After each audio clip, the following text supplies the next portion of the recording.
pale nilikuwa na hofu mpaka nikapata maderka. Dada, mimi naenda kwanza ujenzi, lakini naona moyo wangu mzito.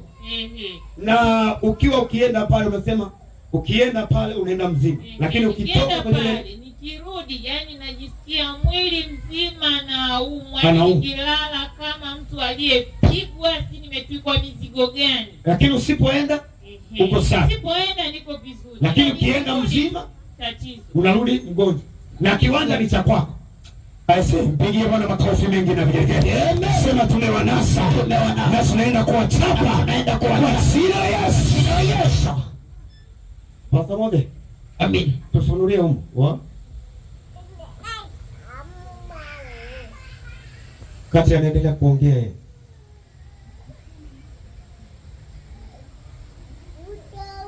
Yaani jana umeenda jana juzi. Jana sijaenda, majuzi ile Ijumaa ile ndio nilienda. Tulipoenda saa 5 nikaenda jioni. Sasa niulize swali. Toka siku ile ulipoenda uliumwa tena kichwa? Au kumwili? Yaani mwili tu nauma kwa sababu ya kazi niliyoifanya jana. Lakini sio ya kwenda pale. Lakini sio kama ile unaumwa. Uliokuwa unaumwa ambao ukienda pale.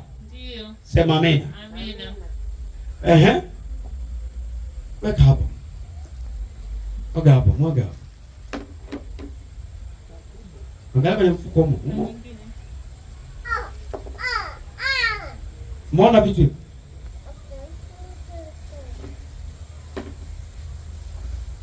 Sema mimi. Muona vitu. Akienda kwenye mji wake aliyoununua anaumwa.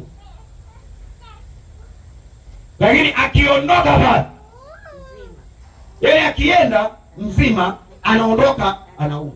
Sasa fikia, Pastor Mode, tumesema watu hapa wakija wanakuja na nini? Na matatizo yao, wanaondoka bila matatizo. Pale wameweka anaenda mzima. Anaondoka na matatizo. Hebu ona. Unasemaje wewe? Hapa tumesema watu tunawaruhusu waje na matatizo yao, wanaondoka bila matatizo. Yes. Kwenye mji wake aliyoununua yeye mwenyewe na pesa yake. Yes. Na anatarajia kuishi pale. Lakini wamemwandikia aje mzima arudi akiwa mgonjwa. Je, akija kuishi si ndio hapo? Ni baraka. Sema amina. Amina. Kwa vitu hivyo.